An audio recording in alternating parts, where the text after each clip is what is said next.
Red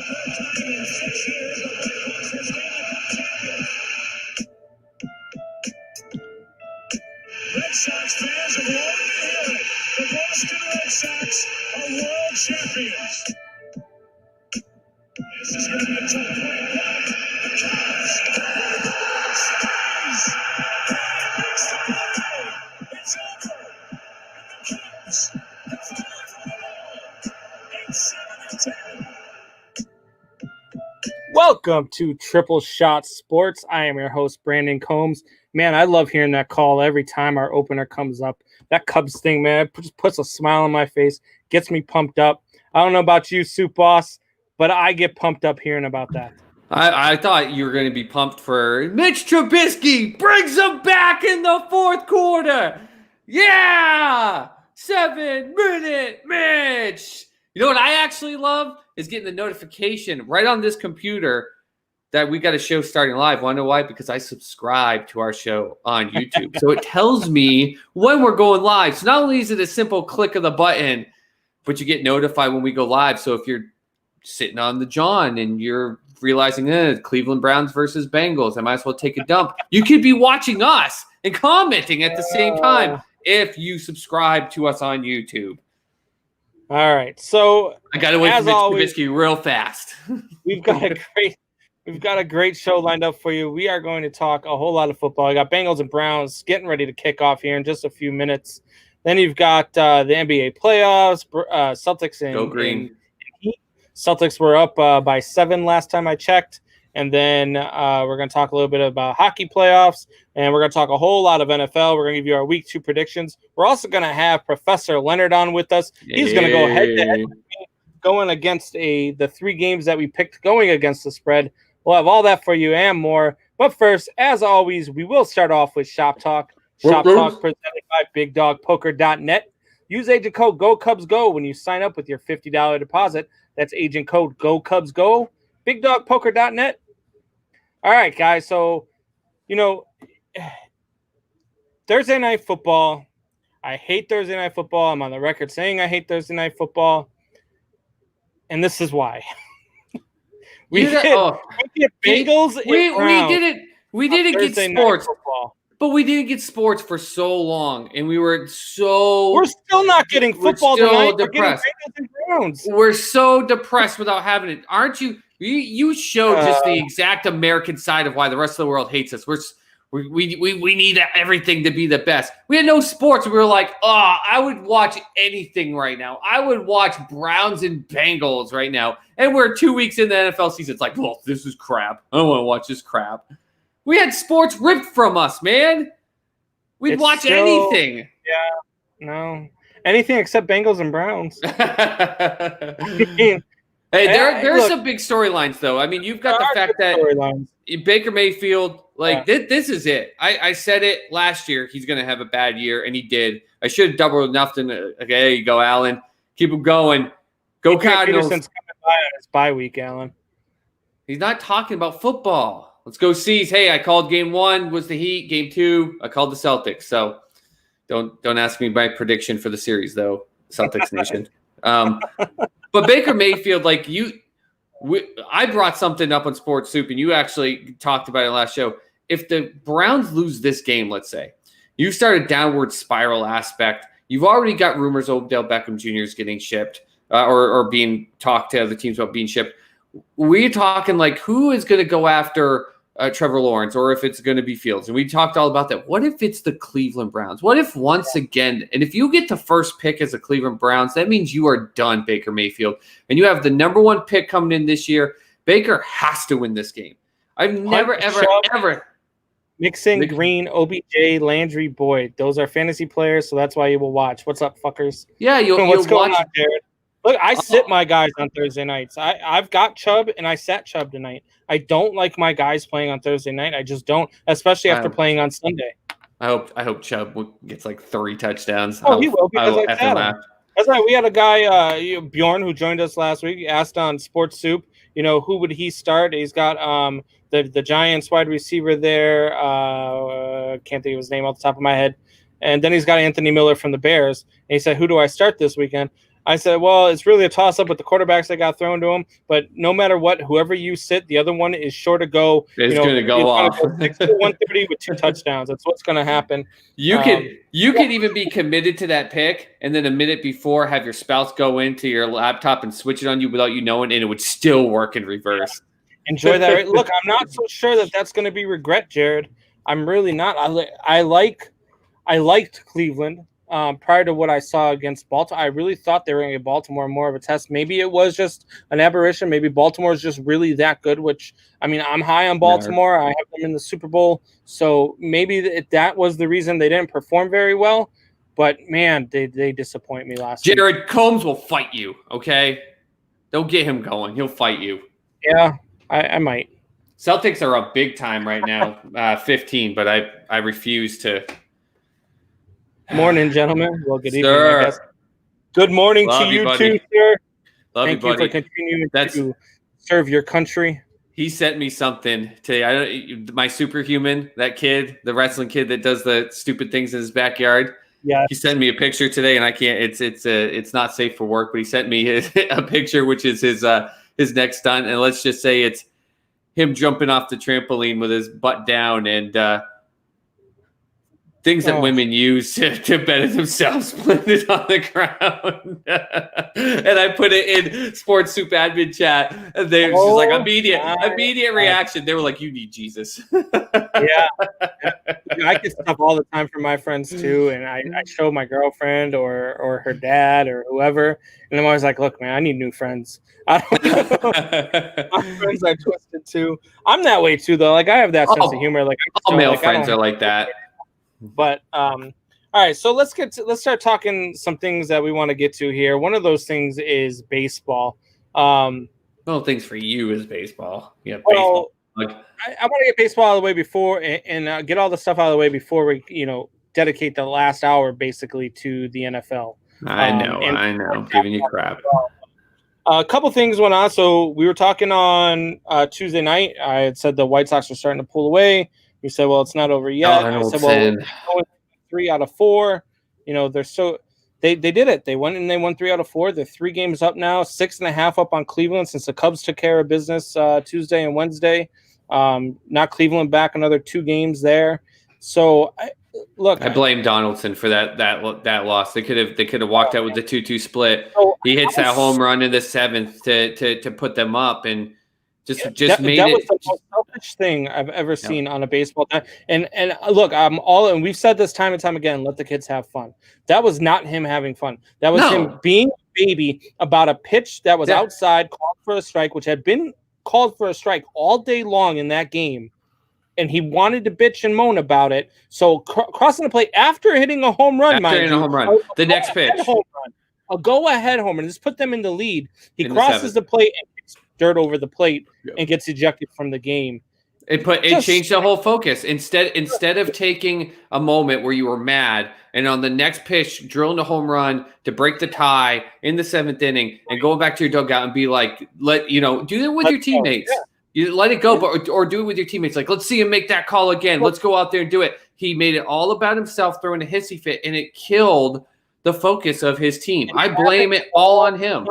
I've said time and time again, look, we need to have, automatic strike zones. We need to have, umpires need to get that taken away from them because their strike zones have grown progressively worse over the last 5 to 10 years, but they are horrid now. There's some strike calls that I just are baffled by. I've seen a couple calls over the last 2 years that are pitches right down the middle get called balls. Like it baffles me how an umpire, and I get it, you're human. You make mistakes. Things are going to happen over the course of a game. And I understand that, okay?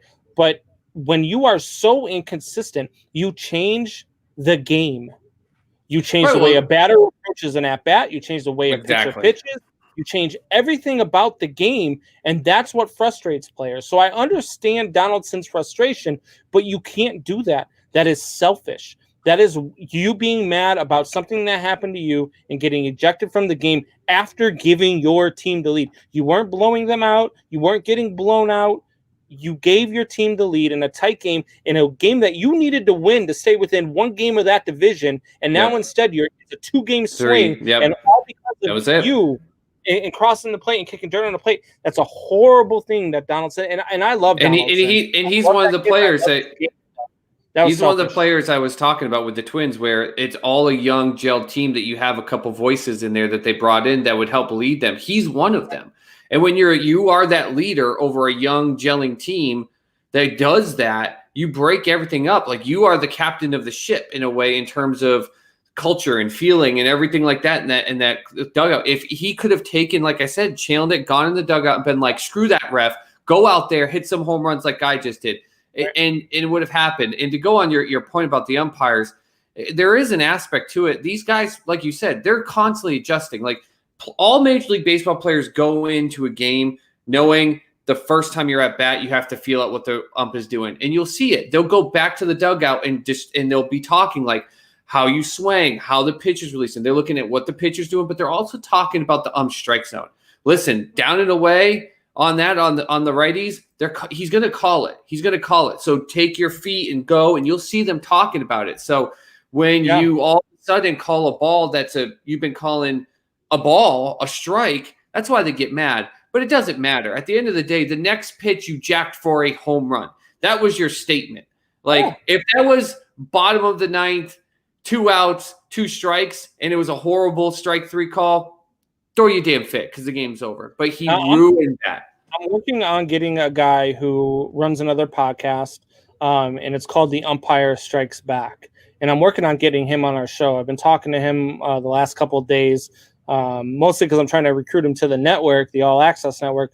But I'd like to have a conversation with him because I'm a referee. I've umped baseball. I do all that stuff. So I understand their point of view sometimes. And I get where sometimes, and even though I'm a fan who's yelling at the screen and I'm a fan who's saying, this should be this or that should be that, how did you miss that call?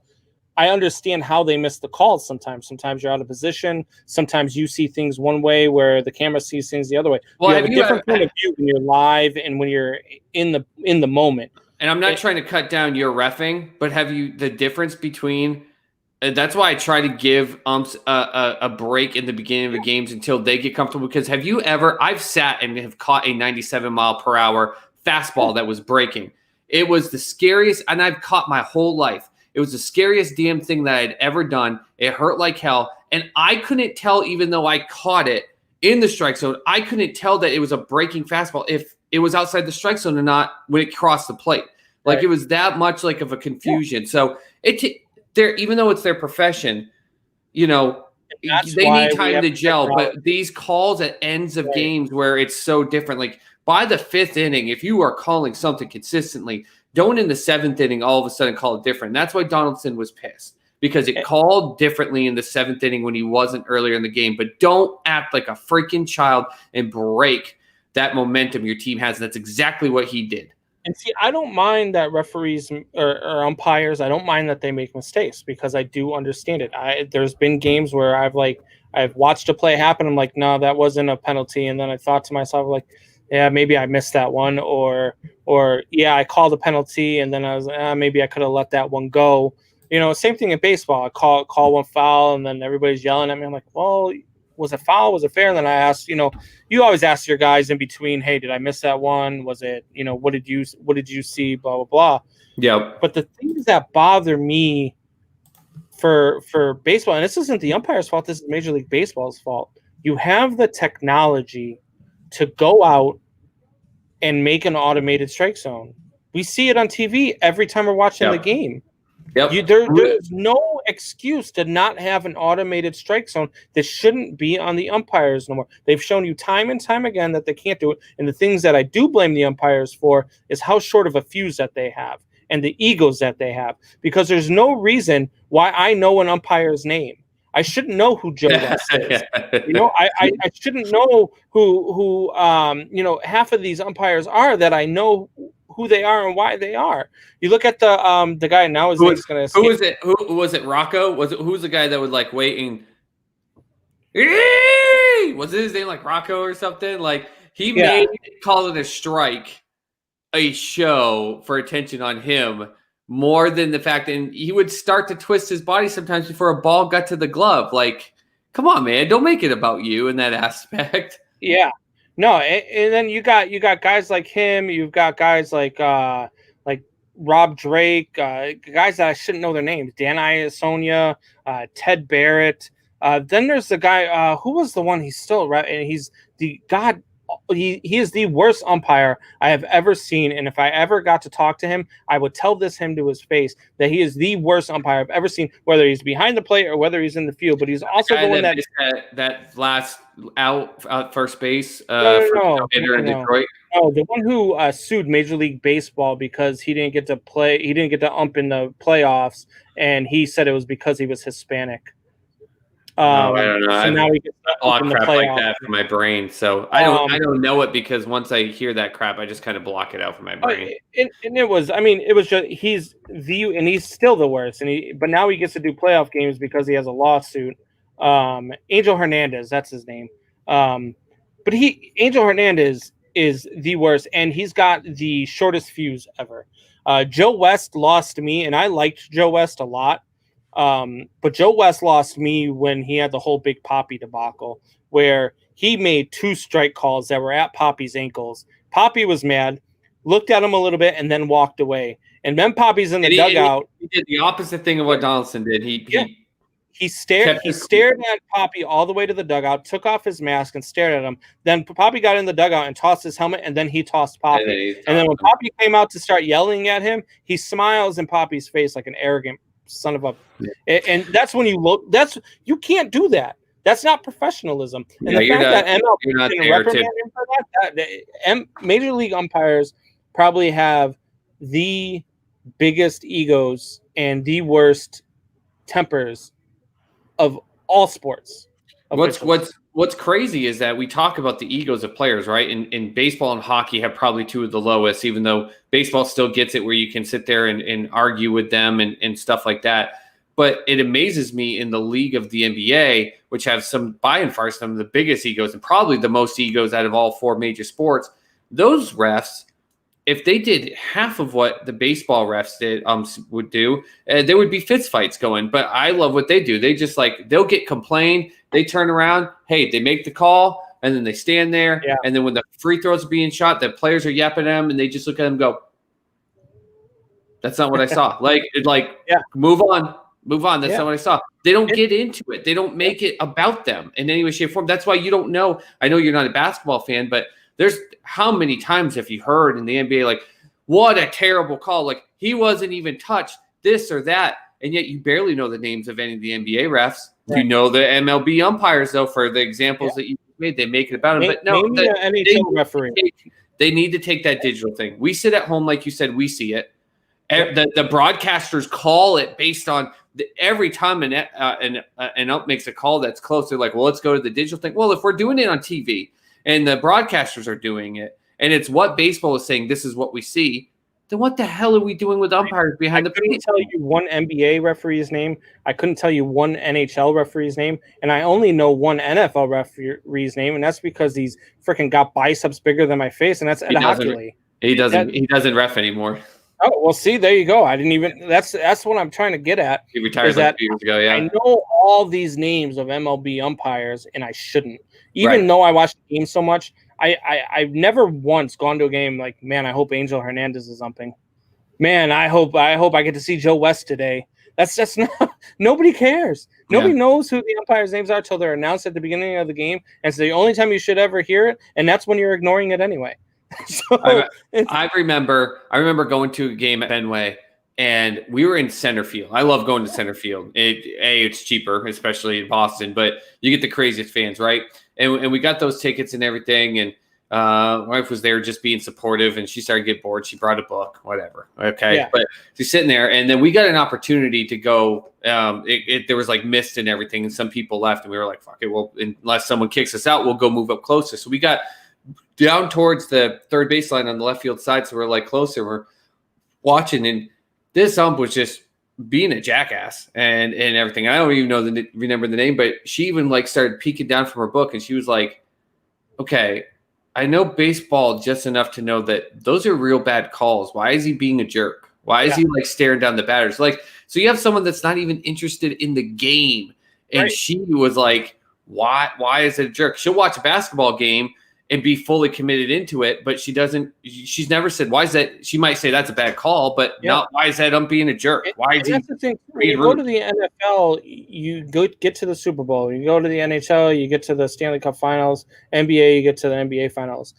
Until that point, once you hear they're like, oh, these are the referees for this series or for this game, they were the best, in the league this year. They were voted on as the best by the players. So that's why they're umping this series or reffing this game or reffing this series. That's the only time you should be like, oh, wow, all right, cool. These guys do a good job. Good for them. Good for them. Yeah, that should be it. That's it. There should be no other time that you know the name of a damn referee. It's just stop. The MLB is horrible. They need it. And I've said this for years. I get it all the time in my Facebook memories, all the time. 8 years ago, the MLB needs to step in and do something about their umps. 6 years ago, MLB really needs to do something about their umpires. They're out of control. They've needed to do something for so long, and they don't. And I don't understand it because there are so many guys umping college, umping high school that aren't never going to get the chance, and they're way better and would do a much better job than these guys. Because they don't want their names known. I don't want, when I get to a high school game, unless it's my alma mater, I don't want the coach to know who I am. That's not a thing that I want. Well, you're acting like it. You don't understand why baseball doesn't do anything differently. But what have we already talked about multiple times in the show? Baseball is hurting because they don't ever want to change. They give us on behind the TV the technology change. They don't want to do it on the field. They don't want to do anything to change this precious, the history. The writers get to write in and do their whole judgments thing instead of just calling it the way it should be. That's why you got guys like Barry Bonds in the Hall of Fame that should be. They're going to have this thing with the umps because that's the history in the class. Like, until baseball itself goes, we are moving into 2020. We're going to try to go ahead of the rest of the leagues. In fact, we're going to try to get into 2030. We're going to try to go advance. Until they do that, is there an umpires Hall of Fame? Well, probably for baseball because we know their names. Yeah. They've got to move ahead, but they want to stay in the 1950s. Yeah, no, I completely agree. All right, so another thing on baseball is, and I put this on there for you to see, but not know what the hell I'm talking about. Maybe you do know what the hell I'm talking about. We talked when we made our predictions. I had Cubs and Angels. Angels was an awful pick, horrendous pick. They made me look absolutely unintelligent and like I've never watched a game of baseball in my life. And you had the Braves and the Twins. And I was like, wow, that would be an amazing World Series, man. That would be so fun because they're so young. They're so vibrant. They're just two teams that I would love to watch go at it for 7 games. So I agreed with you. I thought that would be, even if you were correct, I thought it would be an amazing World Series. But over the course of this season, another one has developed. And there's another World Series that I think, if it happens, would be phenomenal. And I would watch every game of it, even though I wouldn't have a rooting interest. There's one team I say all the time I don't root for, but I don't hate. But if we have the White Sox and the Padres in the World Series, dude, how fun would it be to watch those two teams go at it? What are you laughing about? This is the beginning. I call it all. I've been calling it since that. You make me 10. It's the Chicago Homer thing. That's not your team, but man, you would root for the White Sox. You'd want them in. I would not root for the White Sox. I called it. I would never, ever root for the White Sox. So you can stop that right now. I do not want – but if they went to the World Series, tell me that the White Sox and Padres wouldn't be probably one of the more entertaining World Series. I'd prefer the World Series of the Padres and Astros. And for the reasons of where I think it would help baseball. Astros. But hear are they me out. going to make the playoffs? Yeah, they are. They're second in their division. But hear me out. You have the Padres, who we've talked about, is this exciting team that got people in baseball in love with Tatis and the excitement of that team. And people are pumped. And it's something new. It's something fresh. And the amount of people that were pissed at baseball that this kid got railed on for swinging at a 3-0 pitch was amazing. Like, I couldn't believe how many people are like, yeah, I'm an older fan and I'm tired of unwritten rules too. Let these kids have fun. You have so many people that are mad at baseball because of the Astros and everything that happened. Imagine the new, young, exciting team versus the bad guys. This is WWE writing for you, Combs. The guys that everyone loved to hate. It's the evil empire, but actually in true hatred, not just Northeast hatred like us Boston fans and a couple other areas.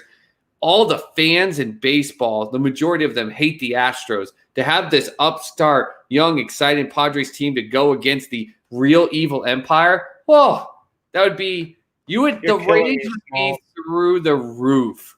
It would made me regret writing this down on the rundown. I just regretted coming up. It's because you're it's literally what I just said. You're telling me that you would not get on there to be like, if that was the World Series, you'd be like, I hope the Padres kill him. It would create It would create an emotion of you of like the Astros the reason to say, hey, look, it had nothing to do with the cheating. We're back here again. I don't want them to have the opportunity to do that. Fuck the Astros. Not that I think that they're going to get there anyway, but I don't think that would be a fun World Series to watch. To be honest with you, I think the Padres would sweep it. I think it would be a great World Series. I think it would bring a ton of ratings. I think people would love it. The best part of that World Series would be watching Kate Hudson in the stands. Yeah. Imagine going – if she won't be there, though, because Verlander's out, right? No, he's not out. Is he? I can't remember. He got hurt, and they thought he was out, and he said, I'm not out. I don't know. Imagine that thing just going to Game 7. It's just like the evil empire versus the new and excitement. I just the ratings would be – that's the way American viewership works now. You can literally market that like no one's business. Right. Nothing against the White Sox in any aspect, but they've been just blowing it out of the water and making you look good in the year early prediction. But I mean, I don't know if that. What are you gonna? How many times do you gonna have Joe Buck sit there and talk about and show the story of how they traded away Tatis Jr.? We will get so effing sick of it by the third game. I'll want to punch the TV because that's the story there. That's it. That's the story. Regardless, you're gonna get Joe Buck, who you're just like you just want to punch the TV. Yeah. Regardless of who goes to the World Series, you're gonna be like, do we really have to listen to this guy the entire freaking time? Yep. That would be horrendous. I can't stand Joe Buck. More decades to come. I'm a big fan of announcers. Like I love if there's a team that has a really good announcer. You know who has really good announcers that people probably don't watch a whole lot of is Tampa Bay. Tampa Bay's got some really good announcers. Some boring announcers that I've seen. Colorado's got some really boring announcers. Houston's got some really, but not just because I don't like the Astros. Their announcers have been bad for a while now.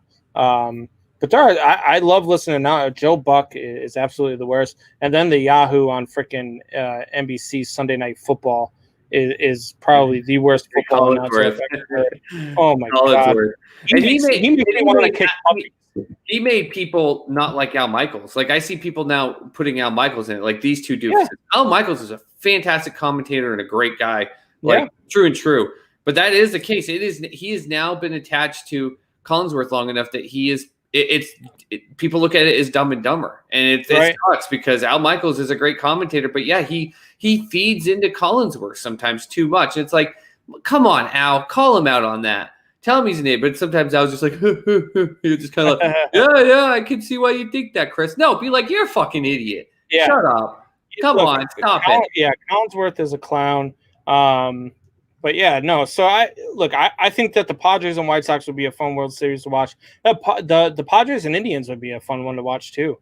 I think the Indians are still an exciting team.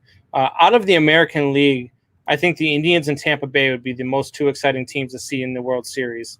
And then out of the National League, I think obviously I would always want to see the Cubs. I don't think they're they're kind of exciting, kind of not exciting to watch. I think people are kind of over the story. It's not what it was in 2016. But I think other teams other than the Cubs, if I had to pick a couple of teams, Atlanta's always exciting to watch, but they've been less exciting as the season has gone by. Their pitching staff, I think, struggles, so I'm not sure that they'll even make the World Series. But the Cincinnati Reds would be really fun to see in the World Series. That pitching staff, I'm telling you right now, the Los Angeles Dodgers do not want to run into that pitching staff in a 3-game set. They don't. They need to go out there and win the West. They're happy as hell that they went out and they won or won those last 2 games against San Diego and took a bigger lead in that division because they do not want to see Cincinnati in the short series. I disagree with you, man. Oh, and I love it. Cincinnati's my second team growing up. The Bengals and Reds. I still got my Reds batting. Buckeye, sir, what's going on, buddy? But that's people not. Are over. No, people are over you, not baseball. People are over you. It's because he's a Chiefs fan. Football started, and Yeah. so he's going to revel in the glory of it. That's fine. The only thing that would suck if the Cubs got in the World Series, that would be a bummer, is because we have the bubble, and as great as being able to see the Arlington new ballpark, I'm not even going to call it Globe Life, whatever it is. It's the ballpark at Arlington. You wouldn't get to see Wrigley. That would be the bummer if the Cubs made it, because it's obviously such an amazing ballpark. That Fenway, some of the classics. Even you get into the point with Baltimore Camden Yards, even though Baltimore's not going to make it. But if you got teams like that have those amazing ballparks and you didn't get to see them for the World Series, fans or no fans, that would be a bummer in that aspect. So football is greater than base. Get out of here, man. I agree, Buckeyes. I agree. No, I agree. I think you guys both need to go and just take a time Baseball out. would be better if it decided to get out of the 1950s and it decided to stop being such blowhards. That the baseball had the chance with the Sosa McGuire thing to just come out and go, yeah, we knew it. It's okay. We're gonna put some stipulations on some stuff, but we want to. Baseball will never do that. The best thing. They would never do that. No, they threw their own players under the bus, and now those players aren't even getting in the Hall of Fame, and they stuck up stuffy writers are it's just they use them, and then we're like, oh no, we can't. There's no way we could let it be known. NFL and at least they're trying to do things to change stuff. NBA too. NBA became the number 2 league. I'm so tired of seeing the whining and stuff, but it's obvious that people love to watch the NBA for a lot of the reasons that Adam Silver's changed it.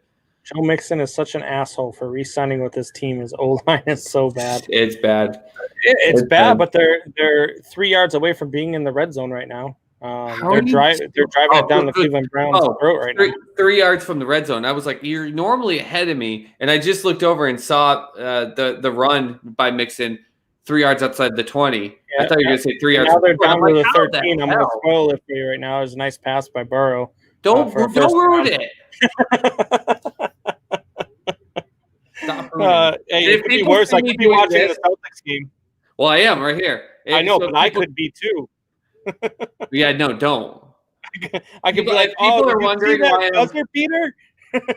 People are wondering why I'm doing this. I've got the Celtics game right here, and I've got the Bengals game right here. But for some reason, on my Wi-Fi signal or something with what I record on, if I've got them close, Combs and I can hear it, and so you guys can probably hear it. It's like, hey. So I got to keep them off a little bit. So I'm 7-inning games are greater than into double headers. I actually don't mind it in double headers. Okay, I thought I would hate it, but I don't. Let me ask you this question then. So 7-inning games, which is still baseball, and it still is the same, right? You each get 7 innings. It's not like one team gets an advantage over the other, right? So how come that? And I don't know, maybe you agree with me. How come that is so much worse, is okay, but putting a man on second in extra innings is a bad thing when that's even? So here's why I don't like a man on second to start the 10th or the 11th. I don't like it because you're automatically putting a runner on second for both teams. So both teams. You just I don't know. To me, just do it and try to win the game in the course of the game. Then if you get to the 12th and things are just taking too long, sure, do whatever you got to do. Put a man on second, take a man out of the field if you want to. I don't like at that point the game needs to be over anyway because it's just taking too long. You're taking a chance of your guys getting hurt. You got a game tomorrow. Sometimes it's a getaway day, so you're playing till 1 or 2 o'clock in the morning. Then you got to play again at noon. But don't you think sometimes a 9-inning game, which can be like 3 hours and 20 minutes, is already too long? And if you've had 9 innings to go against each other to win it in nine innings, like what? Why not? Because you take pitching. It's like the NBA and the NHL. They don't do the same length additional quarter. They shorten it, and that's kind of what baseball is doing. Is they shorten it, and it's even. It changes the game. In a doubleheader, I don't mind it so much because you are playing 2 games in a day. 7 inning games makes so much sense. In a regular game, though, I don't like the idea of 9 innings. You know what I do like, and people you might like this idea too. The extra runner is the same thing to me. I think if you put the extra runner in the 12th inning, and then if you get out of the 12th inning and you're still tied, you put a runner on second and third in the 13th inning. And then if you're still tied after the 13th inning, you load them up. And you load them up every inning after that. I think that's just to get the games over with at that point. Because once you go 12, but you're saying then the regular game can be 11 innings. Like, I don't know. Like, if a 7-inning game is okay on an equal playing field, and you're going to end up putting in the gimmick stuff to get games over with anyways, why delay it 2 more innings after you've already played 9 innings? Like, what's the point of extending it? You've played 9 innings. What is the point of extending the parameters for 2 more innings before you start to throw gimmicks in? Like, if you're going to put the gimmicks in, do it once you go. I mean, like I said, NBA, 5-minute overtime. They don't do 12, 15-minute overtimes. Hockey, same thing. They don't, it's I don't know. I think that if people like 7 innings, because I've heard a lot of people like, hey, the 7-inning thing is actually pretty cool. Man, I can't stand that runner on second base. Well, they do it for both teams. I know. Well, they change the game to be shorter, and you don't get to go through the lineup in the same amount, but it's even. Well, I don't mind the runner on second base in the 10. Like, I really don't. Like, it hasn't bothered me at all. I thought it would, but it hasn't. I actually don't mind it, especially I do think it favors other teams. Like you look at the Cubs, for example, last night. So last night they go to extra innings with Cleveland, and the last out of the 9th inning was Ian Happ. So the Cubs on their bench, they have oh God, why do I do this all the time? I was just thinking Billy Hamilton. They have Billy Hamilton on their bench. They put Billy Hamilton in center field for the 10th because bottom of the 10th, he's at second base. And now you've got a guy who's probably one of the fastest guys in the game on second base. So sometimes I do think that it could favor you a little bit, but I don't mind it at all. I really don't. I have no problem with it. Isn't that playing your lineup just the same way you would when pitchers are when we don't have the DH? Like, that's why I'm saying I have no problem with it at all. Strategizing with it. I just find it funny because people like Jared here, like, sure, 7 innings is great, but the runner on second base is softball. If you're going to change the fucking game to make it more even or to make it fit within certain parameters, like, I don't get that. That to me, if they found a way, if it ends up being something that you change the game one way and you're okay with it, but they change the game another way and you're so against it, like, this is wrong. Like, that's the crap that keeps this game stuck in the 1950s. What Kaiser says, almost like in college, after the 4th overtime, they got to go for 2. Yeah. And in college overtime, I like it. They both get the ball on a shorter field. They both get an even chance to do it. And like you said, Buckheister, if by the 4th overtime we're gonna make it go for 2, but even then they don't have them go to the 4th overtime having kickoffs and everything like that. You can get to a 4th overtime in about 5 minutes. It's amazing. I think the NFL should go to 1 possession per team before you go to sudden death, regardless of whether or not the other team scores a touchdown or a field goal. The other team should get 1 possession. I think they do exactly what college does, but these are bigger players. I don't think 25-yard. I think you just stick them both at half field. Do the exact same thing that college does. Yeah, you started at the 50. And you each get a chance to score, and you either are down on downs or you kick a field goal touchdown next team, and then we'll do it again because 50 yards in the NFL can go just as fast as 25 in college. Right. I think you do that. I've always been a pro for that. I think that would be great. No, I'm not opposed to some of the changes that they've made. The one change in baseball that I don't like is the pitcher having to pitch to 3 batters. I agree. I don't like that either. I think it's stupid because you look at teams that are you look at the White Sox, for example. They have some guys who just absolutely demolish left-handed pitching, but they have a couple of guys who are left-handed hitters that don't hit so well against left-handed pitching. So if I've got one of those guys in the lineup or 2 of those guys back-to-back in the lineup, if I'm the White Sox, you bring in a lefty to start the inning, I'm putting in my righties who are going to hit you better, and then you can't go and change them out. Like, I don't like that at all. I think it takes away from the chess match of the game. It takes away from for me, why baseball is probably the most beautiful game, the most beautiful sport that we have, is because I love the chess match. I love the back and Yeah, forth. you I got like to have that. strategy. Like in when you can change players in and out in NFL and in NBA, there's strategy to it. Like the coaches Yep. are doing it at certain times, certain rest aspects. They're changing their formation and everything. It's the same thing. And when you pretty much are changing the pitcher to strategize, but your strategy is for that one. I get baseball saying like, well, we're trying to speed it up, but they've shown that making it changing 3 times versus keeping a pitcher in 3 times has not really done anything to the time. Like, and I think that you're not doing anything if a team wants to switch a pitcher out for one batter. If that game goes into extra innings, they're the ones that have to face like we're running out of pitchers. Like what are we going to do? So if they take a chance with one pitcher for one batter, they're putting the stress on themselves if that game goes later. Right. You're just deepening the bench at that point by forcing them to go three batters every time. I agree with you. I don't actually like that rule. Right. It's not saying that I don't want change. Like I just sat here and talked about the guy on second, but I agree with you. Why force a player to have to go and you know, that would be like having a field goal kicker in the NFL come in to kick a field goal, but then they have to also come in and play 2 offensive snaps. It's stupid. Right. All right, so let's get off of baseball and because I could talk baseball all freaking day. Let's talk about some. So you got NBA, you got the Celtics and Heat going on. What's the score right now, Stu? 69-59. That's why I told you, even though they were up by 15, 16. Celtics are down? Celtics are up 10. Okay. And even like I told you, I didn't care how much of a lead. They're starting to lose the lead. The Heat are getting the ball back. They're shooting well.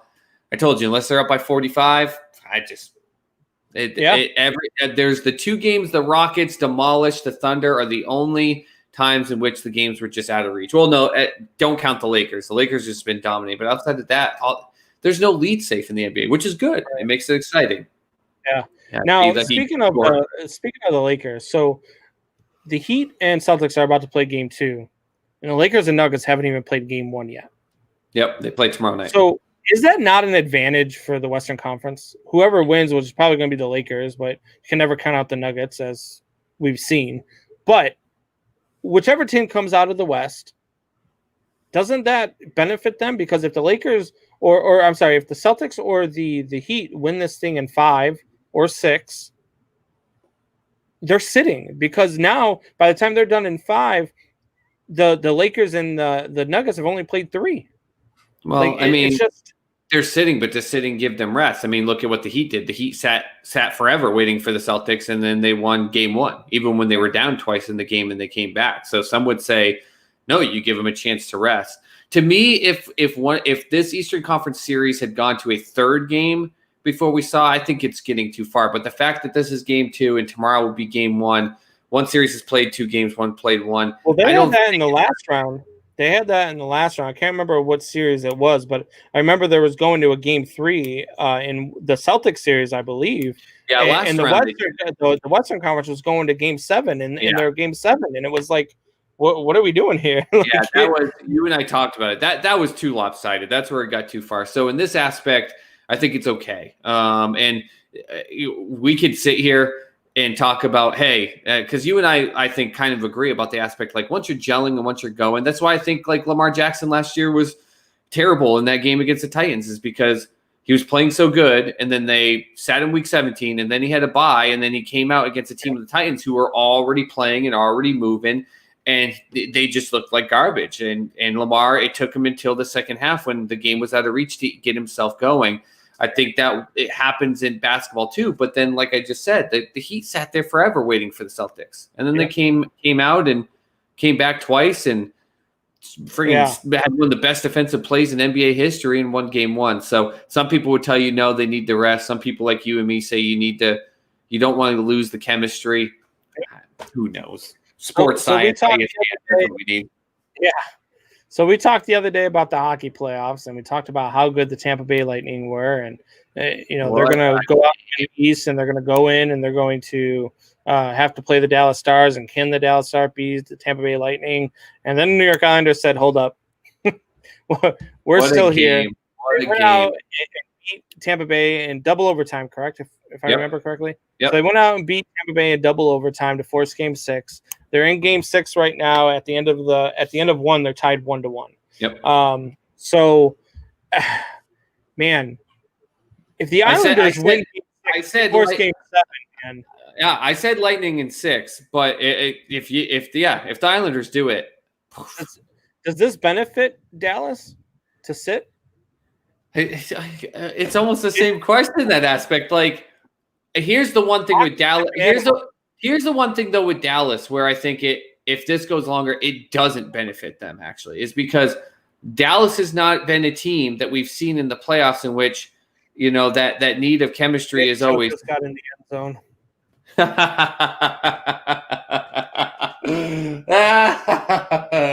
That's so good. I have him on a couple of my teams. I'd put him in my roster. So way to go, Chubbs. So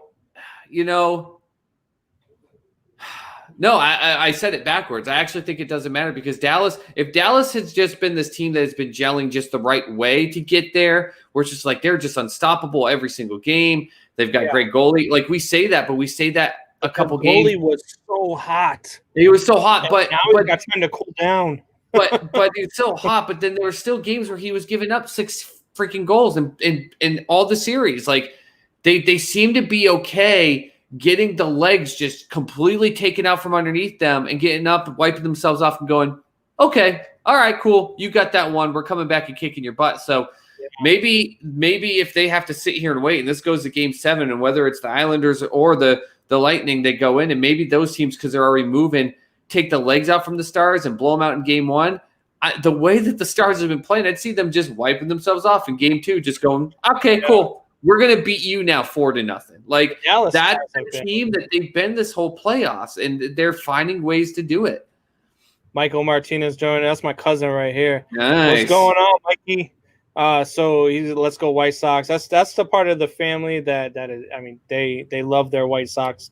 I'm one of the. So I bet you they're the part of the family that when the Cubs were in, they weren't all of a sudden trying to put on Cubs hat and make pretend that I don't root for the Cubs, but it would be great if they were in the World Series. Listen here, Soup. I do not, and I will never, ever, ever, ever don a White Sox hat or a White Sox shirt unless I lose a bet. I noticed I have done in the past.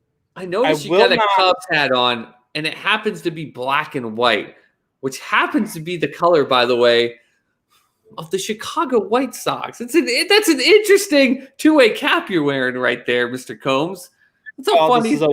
A cap. You know why I wear this one? Is because not a whole lot of other people wear this one. So I don't like to be one and the same. I like to have things that most people don't wear. That's why when I have like all the jerseys that I have, my Texas Rangers jersey my California Angels jersey is a Chili Davis jersey because I don't want to be wearing stuff that other people wear. I just it's not me. I like to be different. So good excuse. Oh, the Celtics are only up by 4. They're falling. I don't even like baseball. He's like, so Michael's huge into basketball. Michael loves his Bulls, unfortunately. No offense, Michael, but if you're saying let's go White Sox and you go, I don't really like baseball, that to me feels like the White Sox fan base. And I'm going to give you now the kudos, Cubs. The better fan base by far are the Cubs. Because I watch the Cubs and that fan base who's been so passionate and waiting for it, and even in bad years support it. The year the Red Sox won the World Series and the next year they just weren't the same, and they were exhausted from World Tour parties. They played the White Sox. The White Sox were smoking them, and they ended up winning the World Series. And I watched that series, and half of that stadium was empty. Like, how the hell was that stadium empty playing the defending World Series, trying to break their own curse, and going? I was like, why? They couldn't. And I listened to a radio station. They're like, we tried to give away 400 tickets. We could only give away like 120. City of Chicago, and a lot of people don't realize this, City of Chicago has over 7 million people in it. And that's just the city of Chicago. That's not the state of Illinois. It's the city of Chicago. And probably, I would say maybe 50,000 of them are real diehard White Sox fans.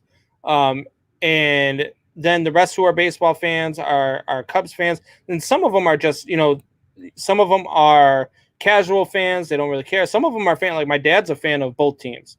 He'll tell you right now he loves Cubs or White Sox. He don't care. He's rooting for them, and that's fine too. I just like I say all the time. I don't hate the White Sox. I hate the fucking Cardinals. I hate the Cardinals. I hate the Brewers. I hate those guys. But the White Sox I don't hate. I'll never root for them. But yeah, no, he's just messing with my cousin, diehard Cubs fan. No, we know Michael. Don't take that as a statement to not mess with him. Keep messing with him. Come here every time and mess with him, please. I would love it. In fact, I want you right now, Michael, to let him know just the amazing work that Mitch Trubisky did in that Week 1 win by the Bears. If you could just do that, just flash it, it'd be great. Please tell me you don't believe that Trubisky was good on Sunday. Please tell me you're not one of them Bears fans that believes Trubisky was good on Sunday. I can't wait for him to talk about it. Michael talks. So Michael's a basketball guy through and through. He's always been a basketball guy. He also loves soccer. He's a big soccer guy. But he is a big Bulls guy. So Michael, we talked about this a few weeks ago, me and Soup Boss, and how bad it is in the Bulls organization. Bad. So I want you to chime in as a dire Bulls fan. Like, you're a bigger Bulls fan than I don't really care for the NBA anymore, but I do follow it, and I do know how bad it is with the Bulls organization. But, man, is it tough watching a guy like Jimmy Butler about to go to the NBA, well, maybe go to the NBA Finals with the Miami Heat. They keep playing the way they are now. They've come from 16 down to lead this game. Yeah, they're going to do that. Horrible. Front office is horrible. So, Mikey, if we haven't already lost you by going off after you tried to make a joke and we turned it into a subject, let me know how you feel about the Bulls. We are getting ready here, probably about the next 10 to 15 minutes, to have we're going to have Professor Leonard on with us. And he is going to talk about these games with the spreads. We picked, you picked, Soup Boss. You picked Broncos Steelers. The Steelers are 7.5-point favorites. Yep. You picked Falcons Cowboys. The Cowboys are 4.5-point favorites. And you picked the Cardinals versus the not Redskins anymore. And the not Redskins anymore are 6.5-point underdogs. Yep. The Cardinals are 6.5-point favorites. These are some tough games, man. Yep. We were talking before the show, and I was like, man, this is going to be a tough pick because, look, I'm telling you right now, man. You got to represent this show, Combs. I made the tough picks, but you got to represent. And next week, and then in the next week, don't give me these layup ones. Like, don't all of a sudden, if Professor smokes you, they'll be like, oh, we got to catch back up and give these crappy games. Like this is the way it should be. The 3 toughest matchup the spread. And look, I think one of them is easier than the other 3. I'm not going to say which one because I'm going to wait till we talk with Professor Leonard here. But I think one is easier than the other 3, and then the other 2 are really tough. But so I was talking with him the other day when I gave him the games, and then he proceeds to tell me, yeah, I'm on another show where I do all these picks against the spread, and I have my 3 best picks, and then my 3 games you stay away from. And then he sends me a picture of this spreadsheet of notes that he's got for all these games. And I'm like, he's a professor, baby. I'm like, how the hell? I thought I was just going up and picking up against some guy who sits on the couch and watches football and says, I can do that too. No, I'm going up against a guy who's doing his damn homework. And I'm like, oh my God. Hey, I got to do my homework. So I just have homework to do. Just breathe and just look at it this way. He's that fantasy football expert that goes into the draft all lock and loaded, and you're the weirdo who shows up and just goes based off patterns and funny names, and you'll end up winning. Like, this is how this is going to work, all right? You got breathe, Combs. You got to represent for us week 1. Don't make me regret this. Hey, look, what I was thinking too with this, with Professor Leonard coming on, is maybe we'll alternate weeks. Maybe we'll have him on every Thursday and we'll do this and we'll alternate weeks. One week he'll go up against me. The next week he'll go up against you and see who has a better record against Professor Leonard, who apparently is a freaking genius when it comes to picking against the spread. And he didn't give us that information before he decided to come on the show. His name is Professor. What do you think he's doing? Scratching his crotch and eating Cheetos on a beanbag chair? He's a professor. He doesn't work. He's also a He's also a Braves fan, by the way, so he's going to love your pick of the Braves in the World Series. So we'll talk to him about that, too. Michael chimes back in. Bulls, hopefully this is finally a true rebuild. Trubisky is hot garbage. Yes! Yes, God. Look, I was on this guy on Sunday. I was so pissed even after the win because Trubisky went out and found a way to win that damn game, and he was hot garbage the entire damn time. The entire damn game, and he came back and found a way. It's almost like Tennessee with their damn kicker. Oh, you missed 4 field goals. Oh, you just won the game with a field goal. You're the greatest kicker ever. Kick for us next week. No, hey, hold on. Did you see my stat that I posted today about Steven Gostkowski? Trubisky. Oh, I thought you were talking about the Trubisky one. No, Gostkowski was the 5th most accurate kicker in the history of the NFL. The history of the NFL entering that game. That single game, horrible performance, dropped him to the 9th most accurate. He dropped 4 positions in that most accurate kicker in NFL history. That's how bad it was.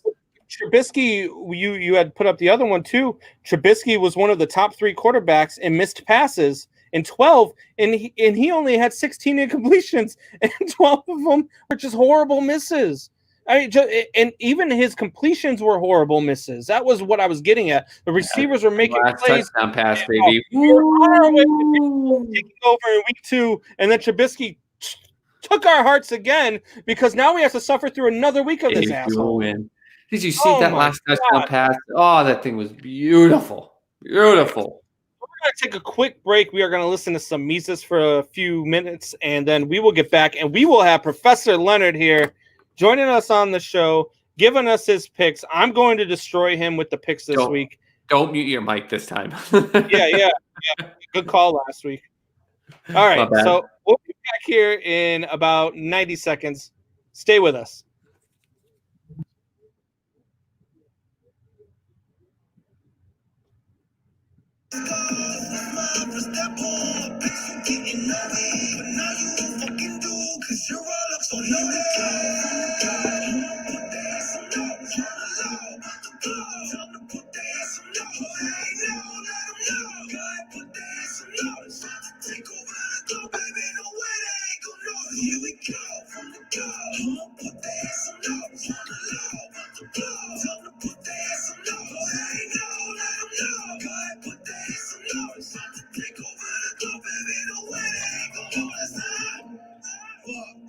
I gotta do another verse. Lucky for me, you'll never see me run out of words. Fucking with me, should let it be. Now everybody's under the curse, like everybody's all in my business, but I don't think that ain't none of yours. World full of M-commies, internet full of zombies. We don't know shit that burns lit, they tweeting thinking they got me. All I need is one time, yeah. Who I know it's not gonna change, whether we at the gram, yeah. Who I got pockets to change, time change, but I'm timeless. Swiped out like diamonds, snowfall, them trends. All right, guys. So we are back, man. I was listening to Mises in the truck today. I was running errands all day long. I had a busy day. I had the day off of work finally, a weekday off. So Never I was able to run off. No, but I was able to run errands all day. I got to go look to try to trade in my truck and all that stuff. But I was listening to Mises in the truck, and I was loving every minute. That guy's got some stuff, and I'm just like, man. I can like me and him would have a really great conversation, probably better off screen, but we have a lot of the same views and a lot of the same things. So I really like listening to them. But all right, so we are back. We are going to talk with Professor Leonard here in just a moment. We're going to pick the 3 games that we chose against the spread. You guys at home definitely feel free to go ahead and let me know with your I'll take my chance with Uncle Rico, baby.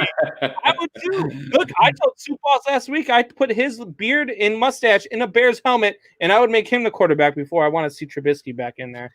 I would say it's me and then hide the greatest quarterback in the league today. Gardner Minshew, baby. Yeah. Your boy. All right. So we are going to go ahead and get to these picks here. Let's welcome to the show Professor Leonard. Professor, what's going on, buddy? Good evening. Hang on. There's some updates in fantasy. Yeah, he's updating his notes. He's updating his last-second adjustments. Oh, my God. To what he's doing here. What are you? Wait, what are your updates? Carry the one. I'm recording. This is unfair advantage, Professor Leonard. Divide by pi. All right. So, Professor, Multiplied by the core of the sun. You with us? I can hear you now. Can you hear me? Yeah, I can. So Okay. you're a big Braves fan, right, Professor? Can't tell by the hat he's wearing. Yes, I am a Braves fan. Been a Braves fan since I was a kid when there was no baseball in Florida except for TBS. Perfect. So we had our preseason predictions and my preseason predictions, one of which looks okay so far. The other one looks like I've never watched a game of baseball in my life. I had the Cubs and the Angels in the World Series.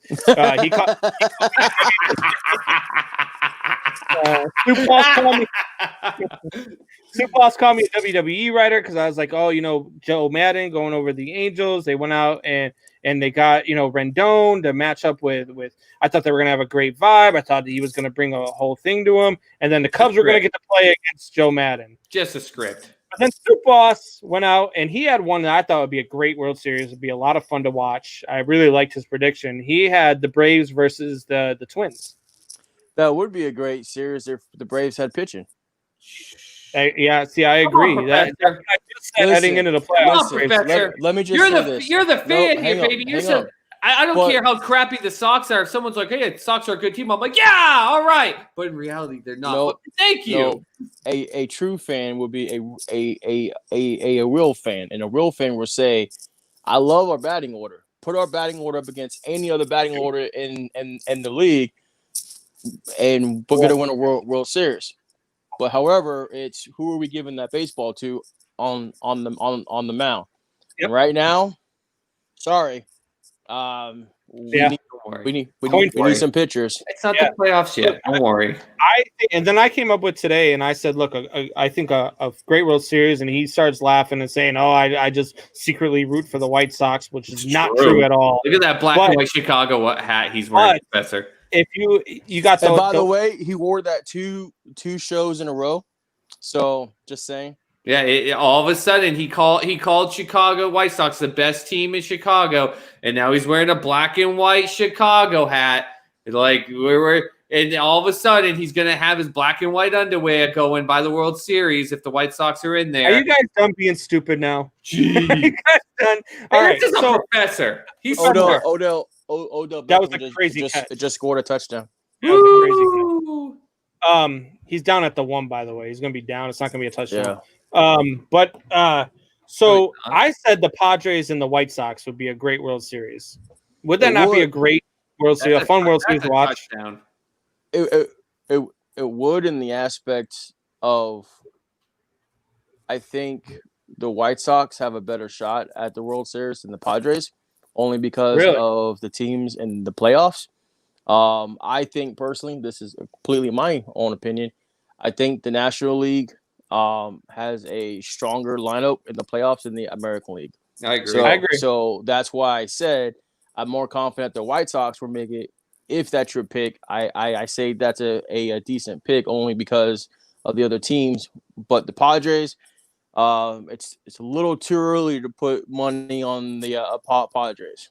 That's just my opinion. So I think that the White Sox and Tampa, I think, are the two best teams in the American League right now. I think that in the National League, I think it's the Padres and the Dodgers are definitely the two best teams in the National League. I think the Dodgers, and I said this earlier in the show, I think that the Dodgers should be scared if they get into a short series, that 3-game wild card series versus the Cincinnati Reds. They should absolutely be. See, Professor agrees with me that I think that the Dodgers are less suited for a short series than a long series. I completely agree with that, and the reason why I can vouch for that is to look at the past 2 seasons for the playoffs. No, Dodgers can't do that. Dodgers have Why? one. Because they have done we've literally sat here and talked about this, Combs. That's literally how it's how I evaluated the team. Even though I put in my top 5 power rankings, I didn't have them getting in thinking the different playoff format because I evaluated based on the last 2 seasons. You did the exact same thing, and they have been the opposite of that. There's not been a 3-game chunk in this whole season in which they have been the worst team or have been outplayed in any way, shape, or form. They haven't had really good any of that aspect. That Cincinnati pitching staff is really sneaky good. This is not the same team, because if it was the same team when Kershaw was hurt, he would have stayed hurt. That's just one aspect of it. Go ahead, Professor. But they have not played any other regions yet. They've stayed in their own region. So yes, they're going to continue to have these dominant series because they're facing the same teams. Once playoff starts and they're facing other teams from other regions, I say you might start seeing some of the old Dodgers that we've known to see in the past years in the playoffs. Now, with that being said, I think this year might be a more competitive because they have added some extra additions into their bullpen and into their starting rotation. But the question is, and it's what we just said, one team in particular, and this is just one example, right? Out of everything that we said, is what about the Padres, right? Right. And if for whatever reason the Braves do get some pitching, what about the Braves lineup? Yep. So that's why I said, yes, I agree with you. Their regular season, they've been dominant. Great. Right. But once you get to the playoffs, you're going to be facing other teams from other regions that you have not yet seen this season. Correct. Right, so correct. No. The team. I'm going to get my last stamp on this. The team in question that you made this statement was not about other teams, Brandon, because I know you'll go on a tangent with this. And I like the Cincinnati Reds. The Cincinnati Reds. You want to talk about not playing any people. At least the Dodgers are playing stronger teams. They're playing this Padres team. They're playing the Athletics. The friggin' Cincinnati Reds are playing the Tigers. They're playing the Brewers. They're playing the Pirates. They're playing the Royals. They're playing the Cardinals. And they're a game under 500. This is not some aspect where these two teams, because of who they're playing, because all of a sudden they play together, that the Dodgers it's not as good of a team. I hate that I'm defending the Dodgers and not defending the Cincinnati Reds, who I love, but I will put $100 that on a 3-game series, the Dodgers walk out of that. The Dodgers are playing the A's and the Padres and maybe even the Astros, which are the 3 most formidable opponents that they have. The Reds are still playing against the Cubs, the White Sox, the Indians, the Twins, the Cardinals. They're still playing some really tough teams. I mean, you pointed out every team that's not tough in those 2 divisions. Well, let's point out the 6 teams that are really, really good in those 2 divisions. It's not even close to the same to me. All right. In the aspect of what the Dodgers are doing compared to the Reds are doing. Let's bring this in and do what we came to do with Professor Leonard here. Let's talk some football. Listen. I have all the time in the world except for the last 7 minutes. Okay. Mitch has got all that time though, baby. Mitch has that time. What a touchdown throw to win that game. All right. So anyway, as we get into it, all right, so we've got week 2 coming up. Got some really good games on the slate. But Soup Boss here picked 3 really, really tough spread games for us. At least I think that they're tough. Well, 2 out of 3, yeah. I agree. I think one's kind of a gimme, and I think the other 2. But even though the one that I think is a gimme might come out and surprise you, but true. So let's start it off then. All right, and I'll let you go ahead and have the first pick. We're going to go with Broncos versus Steelers, and the Steelers are 7.5-point favorites. Why we got to start off with this game? Yeah, that's a good. Because this is the way you do it. Because I'm the host, and that's why. 7.5 points in the spread. Damn it, Celtics pick up a defensive rebound. Sorry, guys. Do you need one? God. This whole second half, not a single defensive rebound. Nobody Go ahead. Can we save this one for the end? Nope. Going Broncos, Steelers. And I get to pick first, right? You go first. We're putting pressure on the guest. You're a professor, man. Pressure bursts the pipe, right? All right, here we go. Well, let's see. Lindsey's still out or questionable. Cortland Sutton is questionable. Garrett Bowles, questionable. Tyree Cleveland, questionable. And then on the Steelers side, you got 2 guards that are questionable. It's not the fact of who's going to win or lose.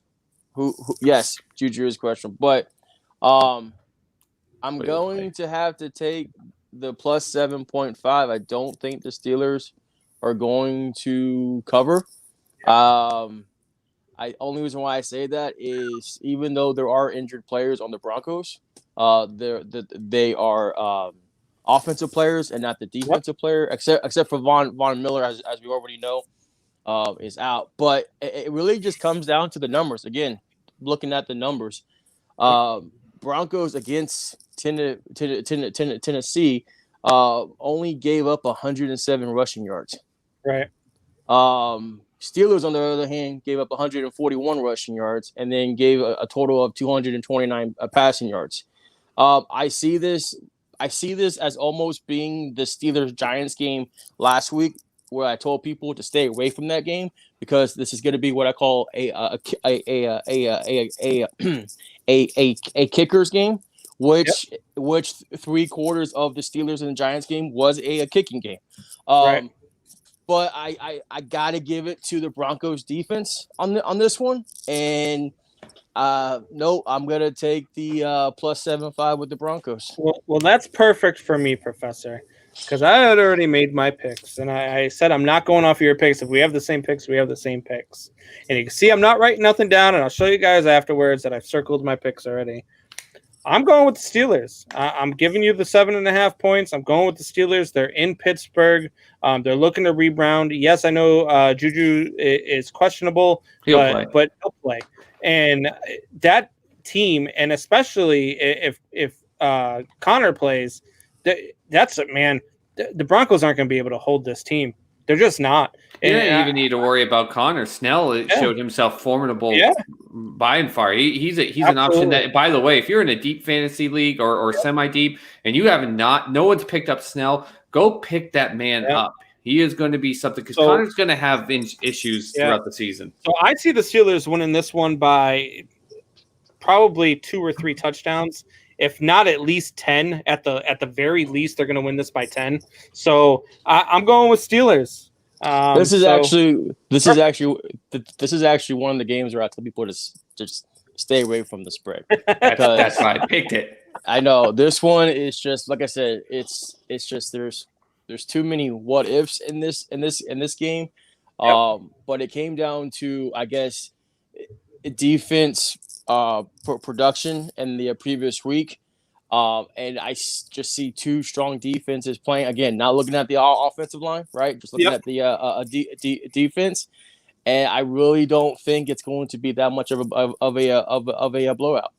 All right. Well, I agree with Mr. Combs, by the way, even though Combs is making the picks in this week. But my reason had to do about the reason I took Denver with the points last week is because no one's played practice anything in Denver. Only Denver has.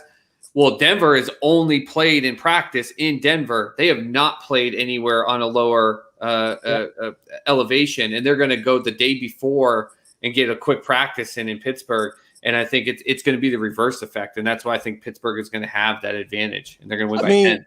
I mean, if you look at the science behind it, it's actually the other way around. Is that if you are on the East Coast and you move towards the West Coast, the breathing, right? Because that's what we're talking about here, right? The energy and having the cardio, right? I'm talking about elevation aspects. Yes. It actually we reverses, but I do see where you are coming from. However, I know Denver's hurting right now on the offense, but I just think that their defense is going to do enough to make sure that Pittsburgh does not cover. Can we real quickly just give props, by the way, to the feet of Mr. Judy?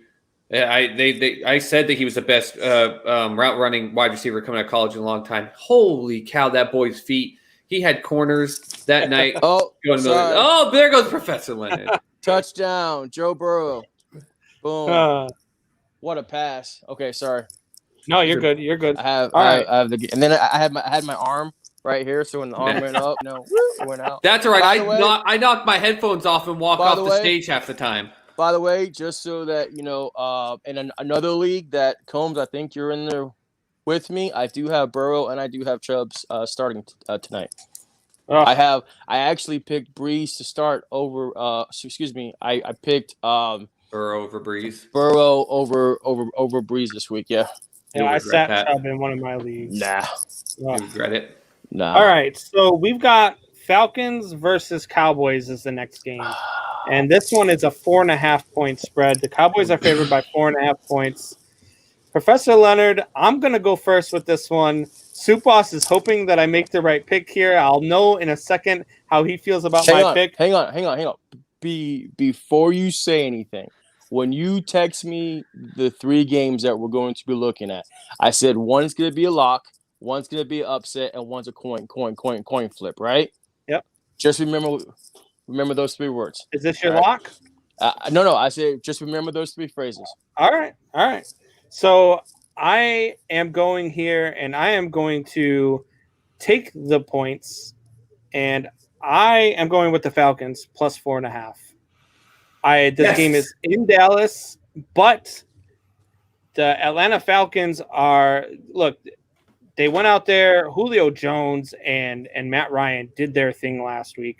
Julio Ryan went out and he put Julio Jones, just him? Are you kidding me? Julio Jones went for 9 catches, 157 yards. You're forgetting 2 other wide receivers. Oh yeah. Oh no. I'm getting there. But those are the two. Those are the 2 mainstays. Those are the two Falcons that are mainstays.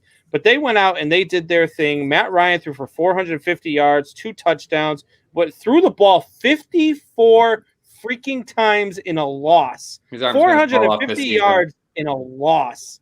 I'm telling you right now, the Falcons are going to go out there. They're going to put up points. Cowboys fans are going to be so disappointed this year when I am right about how bad they're going to be this year. But it's going to be the apocalypse. Dallas fans are going to take over Jerry World. I've got the Falcons plus 4.5. What says you, Professor Leonard? Well, me and Mr. Dion. Okay. Oh. All right. Me and Mr. Dion. Okay. Me and Mr. Dion says just slow down. Slow down. All right. Okay. All right. You guys have been slowing yourselves getting to the playoffs for 30 years. Listen. Jeez. Your research is valid. Your points are valid. Your data. So is my pick. Your data is even valid. However, you have an educated guess. Okay? And in this educated guess, there is some give and there's some take. This game was my coin flip. It can go either way, in my opinion. The Broncos and the Steelers game was my upset game. This is my coin flip game. I give you credit that you're giving it that, Professor, because when I put that on there and I talk to people at my work, I live in Oklahoma City, so near Dallas. So people are just sorry. Oh, I love this city, man. It's far away from Dallas that I don't have to worry about it. But people are like, oh, that's an easy one. That's an easy one. I'm like, this is not easy. This is not easy. It's not. However, I'm going to have to take the Cowboys on this one. I do think the Cowboys are going to cover. I like this because we're against each other in both games so far. If it was anything more than 6 points, right, then I would take the under. However, 4.5 points. You got Zeke, you got Dak, you got guys that played there. We can all agree the first week of football was the preseason football. You're actually playing in a live game. However, they're going back to Cowboys Stadium, and I'm gonna have to take the Cowboys on this one. I'm going to give you guys a surprise, even though the Falcons' defense is absolute garbage and trash. I think they're going to be able to light it up on offense enough that I'm actually – the upset of the week is going to be straight pick Falcons, and I think the Cowboys are going to go 0-2. I thought that your coin flip was going to be Broncos Steelers and that your lock was Falcons Cowboys. Yeah. No, Broncos are going to be my upset with preventing the Steelers from covering. So he's got a lock in this last one. Yeah. I don't know. You brought in a helmet, so I want to bring in one here. Oh, do you want to do helmet checks? Wait a minute. What type of show is this, guys? What are we doing? All right. So you don't want to see my game helmet check. Is the Arizona Cardinals versus the Washington not Redskins anymore. So unfortunately, hang on. Who's going first? You're going first with this one. Here's my helmet check, guys. So the potato head. So unfortunately, we're not going to see this logo on the. I'm offended. Put that away. We will not see this logo on the field, but we will be seeing that player on the field, Mr. Drain Haskins. However, Halftime speech, Mr. Haskins, by the way. well, he better give 2 halftime speeches this time around because I have the Cardinals. All right. So you are taking the 6.5 or giving the 6.5 points, and you are going with the Cardinals. Man, I love this because we are against each other in all 3. Way to go, Cole! Going with the Way to not go, Redskins Cole! anymore. Do I it! am taking the 6.5 points. This Washington Redskins team went out and they were just getting dismantled in the first half. It wasn't even close. I looked at the score and I was like, yeah, that game's over. I didn't look at the score again until Soup Boss texted me and said, hey, the Redskins just tied it up. I said, yeah, right. Are you joking? And I looked at the score and I said, you got to be kidding me. This team is on that D line. Oh my God, I couldn't believe it. Oh, That D line went out and had 8 sacks. 8 sacks. They weren't just 8 sacks where they got to wins. They were 8 sacks in which the Eagles' offensive line, though not one of the best offensive lines in the game, were on their back. They were calling up. There's a picture of Carson Wentz being raped by 4 Redskins defensive players while the offensive line stares. I think this Cardinals win the game straight up. I think they win it by 3. I do not. I think the 6.5 points is a lot of points to give up in this game. I still think the Cardinals win. 6.5 points. Yep, I think the Cardinals win. But good job, Combs. I did have to get mad at you once. Our football picks now? are right on lately. All the way through our division picks, me and Supos have agreed scarily a lot on football. It's scary. Go ahead. Go ahead, Professor. Well, you didn't let me explain. You just kind of like jumped right over me and just went in. That's what it's like going on the show with the Soup Boss. That's how we do it. Professor, just go. Shut up. I don't know. So the deciding factor in each game I have for the Washington football team. There you go, against Arizona Cardinals. Bob's, by the way. You had Washington that gave up a total of 327 total yards for the game. 270 of those yards were passing, compared to the 57 yards that was for the running. Mm-hmm. Yep. Cardinals have a strong passing game. They have a very strong passing game. That is why I believe that when it comes down to it, there's going to be a touchdown in the end zone, and it's going to be a touchdown that's going to separate the score in this game. All right. Well, I guess we will see. We will see who is right. And so we are going to have you back on Sunday night. Can you do Sunday night? Sure. Hang on 1 second. He's got to make sure those Funko Pops aren't falling off his. Oh, you like my Funko Pops? Funko Pops, Gotcha. baby. All right. Gotcha. So Sunday night, all these games will be over by the time we come on the air. Okay. And we can, we'll have whoever's on. If I don't know how do you want to do this, man? We both got a lot of signed autograph memorabilia. Do you want to put a piece up? Oh, we going that level. If we're going that level, if you want. I would have. I thought this was going to be like a season-long thing.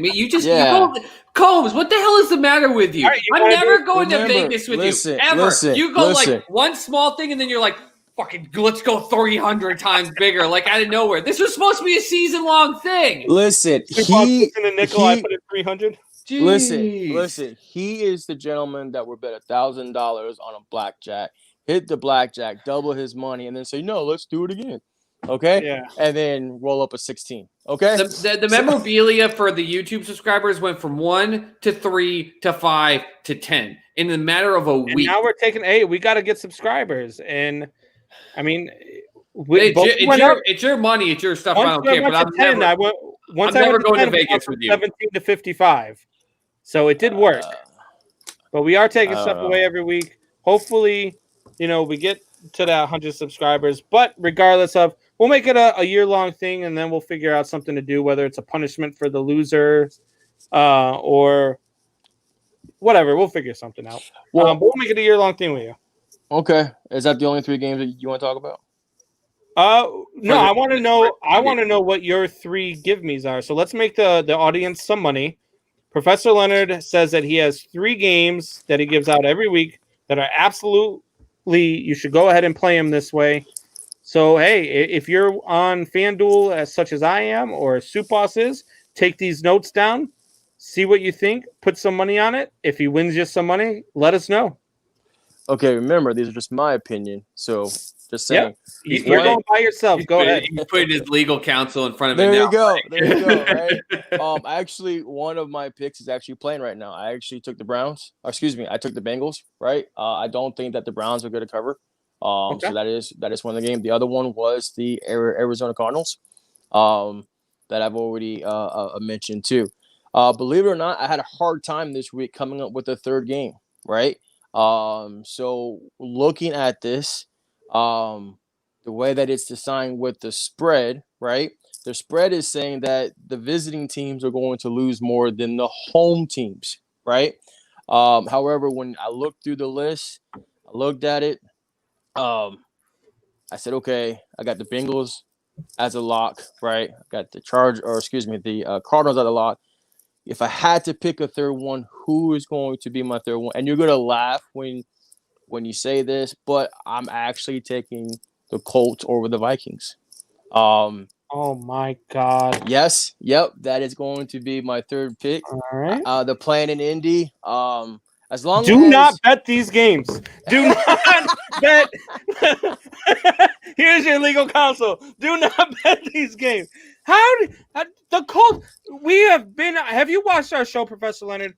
Did you see how Unfortunately, much yes. we were down on the Indianapolis Colts? Mm-hmm. Why would you think the Colts are going to compete with the Minnesota Vikings? 2 words. Soup Boss, mute your mic before you explode. Go ahead. 2 words.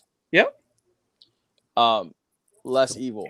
And what I mean by less evil, I have more faith in the Colts winning this game than I have the Vikings winning this game. The Vikings versus the Packers last week, I even said I had the They put Vikings up 34 on the Packers. True, but we'll get to that other game if we do get to that the Lions Packers game. No, I just looking at the numbers and looking at how the whole atmosphere and the setup of the game. I don't know. How many points are they getting? Are they getting 40? 3. The Colts are favored by 3 points. The fact that you don't put your money on not only on Minnesota with the points, but just screw it. Put Minnesota. I might put my life savings on the Vikings in that one. Plus 150. Plus 150 for the Vikings. All right. Well, hey, look. These are your takes. You can call that. I agree with you. You can call that my crazy pick of the week. That's fine, right? But it's just something. it's just something about that game when you look at the data that I had collected, looking at the spread of only having a 3. It just seems like the right bet to make this week. Oh man! All right, so let me ask you that: how much were the Browns favored by? 6. Browns were favored by. All right, so they're up 4. So right now you're winning that, bet. But all right, man. I might have gone with you on the Bengals. I didn't go with you on the Cardinals because I did pick the Redskins.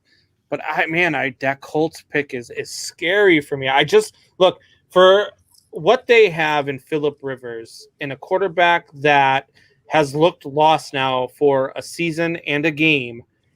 They just went out and they laid an egg against the Jacksonville Jaguars. They Phillip Rivers is not the same quarterback he was even. I don't know. I stopped watching the Chargers a few years back, so he might have been bad for 2 or 3 seasons. It's been a couple years. That's why I just don't understand why people think that a guy who had all the weapons he had in San Diego and couldn't do anything is going to go to Indianapolis and do something with T.Y. Hilton. True, but your same comments that you're making about the Colts can also be placed on the Vikings. No, they can't. Why not? No, they can't. Because the Vikings were in the playoffs last year. Yeah, the Vikings have a quarterback who has proven that he's actually better than a lot of people give him credit for. Yeah. They have 2 very, very good wide receivers. They have 2 extremely talented running backs.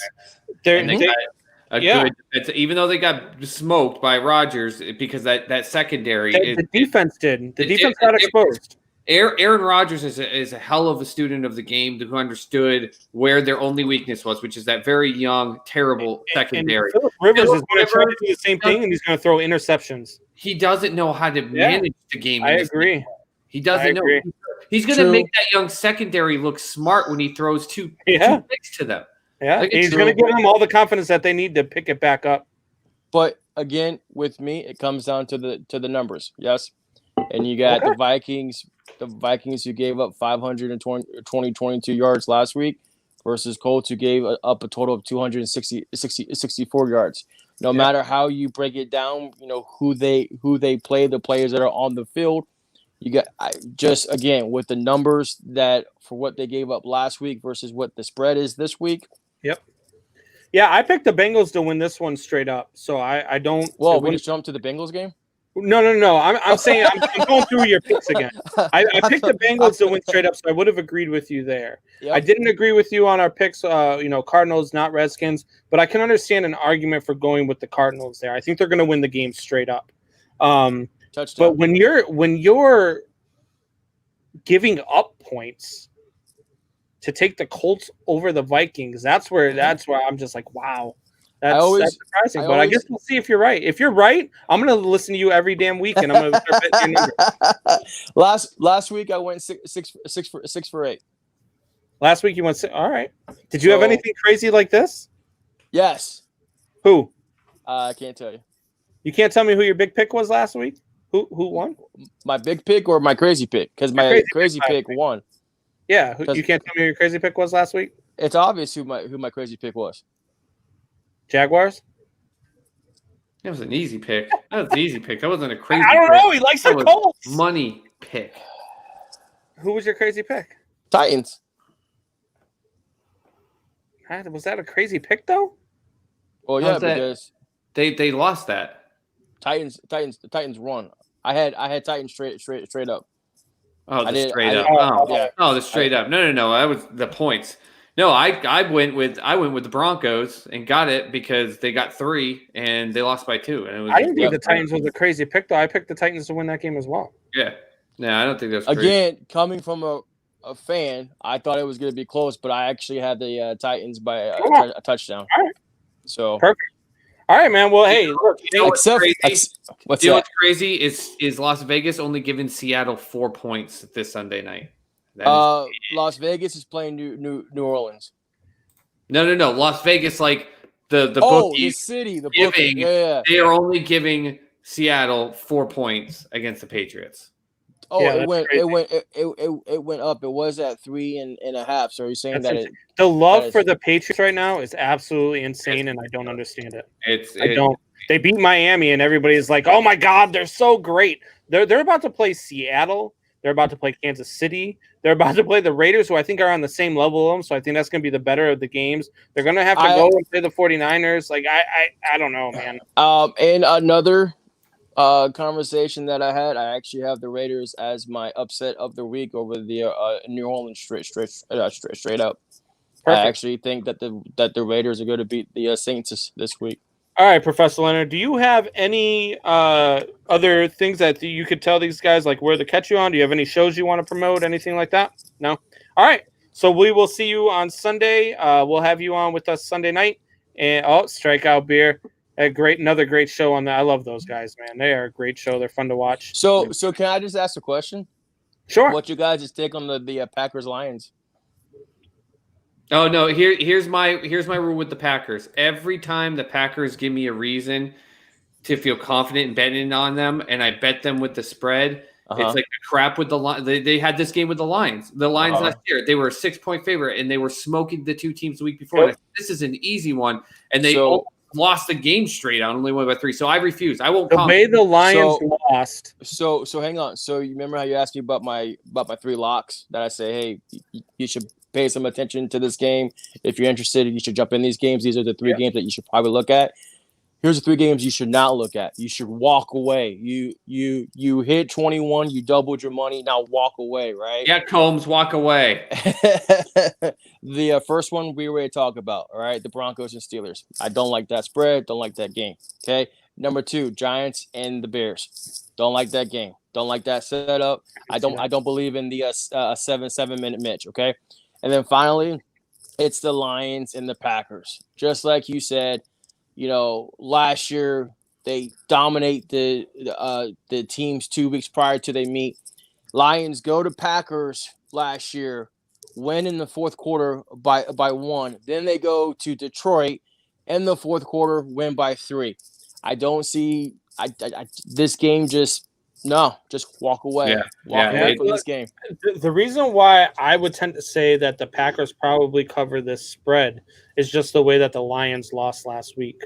The Lions should have won that game outright and ended up losing because the rookie Swift there, DeAndre Swift, couldn't hang on to the ball in the end zone and all that stuff. But losing that game like that to Mitch Trubisky, when you got Aaron Rodgers coming to town the next week. What are you talking about? Mitch is a great quarterback. Yeah, the boy. All right, Professor Leonard. We'll see you Sunday. Thanks for joining us. Have a good time. No, go ahead. I'm messing with you. But no, I just don't see how this game is close, especially the way that the Packers dismissed the Vikings last week. I don't know how this one's even a close game, but I guess we'll see. Your 3 locks are Seattle, Minnesota, Kansas City. Write it down. Do it. Oh boy, here we go. Hang on. What did he say? Your 3 locks are Seattle, Minnesota, and Kansas City. There's your 3 locks right there. All right. Call me later. We'll talk. Okay. All right, Professor Leonard. We'll see you Sunday, bud. Thanks a lot.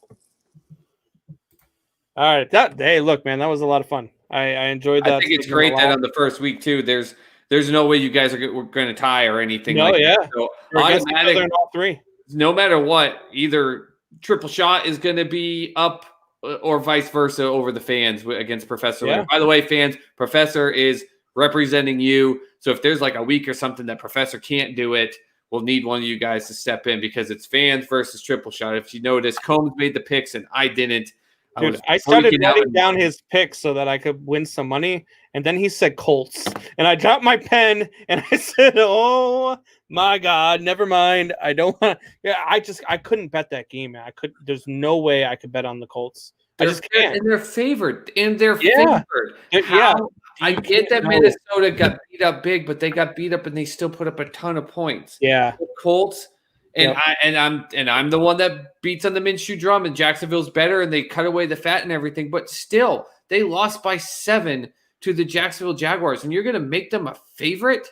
Like, get out of here! It's not. I don't get it either. They lost one of their running backs. Like, no. Maybe they know something we don't know. Maybe they're trying to make money off of it. Who knows? I really think even Vegas themselves, because they've always been big. Phillip Rivers got this weird love, and people are like bona fide first ballot Hall of Famer. And I'm not saying he's not a Hall of Fame worthy quarterback, but I just don't see it that same way. He's never been. He's played with so many Hall of Fame players and has never equated to anything. I agree with you. It's just it blows my mind. Let's go with our picks straight up. Let's go through the games week 2 here, game by game. We'll start off with the 12 o'clock games, then we'll get into the later games, and then the Monday night game. So just straight up, no spread. Straight up, no spread. Who we think is going to win these games straight up? So same here. I'm looking at some of these games for the first time. We got Giants and Bears in Chicago. Who you got? I got the Bears. I told you. They're going to win 3 really close games. I think this is going to be a close game. And it's going to keep Mitch just barely hanging on to that roster spot. I said it. I predicted 3 games. They're going to do it again. Barely, though. 4 points. I'm going the opposite way. I'm going with the Giants. Of course you would. I'm going with the Giants because I think Saquon Barkley has been tired of seeing all the memes about how he's not the leading rusher on the team. I think that even though the Bears do have a very solid run defense, I have a feeling that Trubisky is going to get himself into a lot of trouble. He's going to have a lot of bad turnovers, and I just have a feeling that the Giants are going to win. It's going to be a close game. I would not be surprised at all, and I joked around before about this Thursday night game being a 9-6 game or a 6-3 game and the Bengals winning. This is a game that I could definitely see being one of those 9-6, 12-9 type games and all field goals. Because I I hate Miss Trubisky. Anyway, so moving on, we got the Falcons and Cowboys.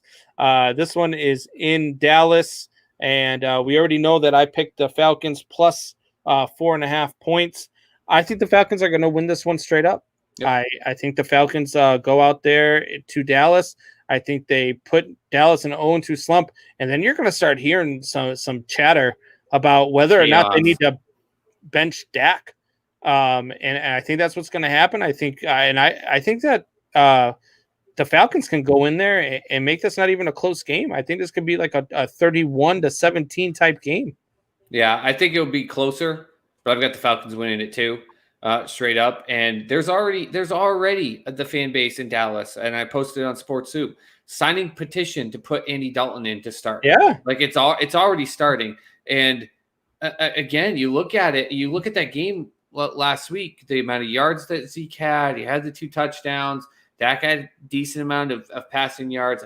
Amari Cooper had 10 catches for 81 yards. But even with those stats, it just it was stagnant. It doesn't matter. To me, it just doesn't matter. And especially where they went for it on 4th down when they should have kicked the field goal. By the way, I was screaming it. Even in that play, that you've got a play caller from Boise State who's supposed to be this overly top dynamic. That was just an undercut route that you gave a rookie the responsibility to make sure he was at the 1st down marker. When you go back and watch that play, there were no other route options. Like that's the dynamic of this team.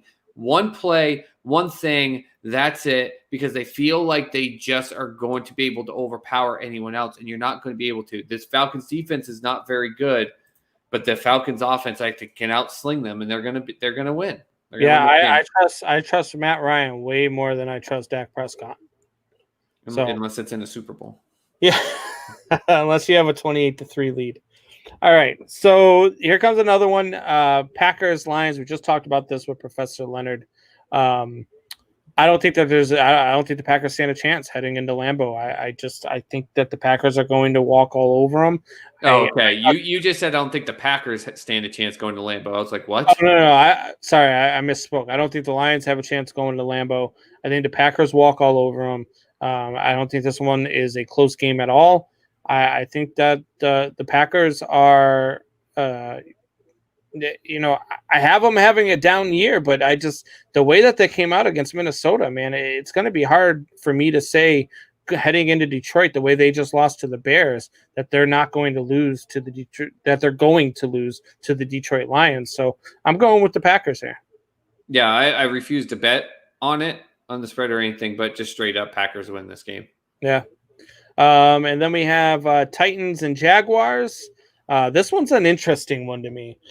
This one is, for me, it's a coin flip. I think the Jaguars are better than we gave them credit for, and they proved it last week. So Jaguars and Titans, to me, is a toss-up. I'm going to go with the Titans just because it's in Tennessee, even though home field advantage really doesn't mean much anymore. We do see some fans in the stands tonight in Cleveland. I'm not sure if there's fans. I haven't gotten a rundown of who's allowing fans and who's not. I'm not sure if there's fans in the stands for this one, but either way, I think the Titans find a way to get it done. This one's going to be a close game, though. It's going to be a really good game. Might be the best game of the week. Yeah, and this isn't just my Minshew mania pick with it, though, but I've got the Jaguars winning this game because we saw what I've been beating the drum about. They're cutting the fat. They're gelling, and that was a huge victory. Now, it was against the Colts, who I don't think are nowhere near as good of a team as the rest of the world does. But the Titans, with the aspect of what the Broncos were able to do, I don't know if people realize this. The Broncos were able to – now, I get it. Gosowski doesn't kick all those field goals. It's not as close of a game. But the Broncos exposed some aspects of them, which I have said that it worries me. I know that they did so great. They got to the AFC Championship game, but they got hot. Tannehill came in halfway through the season.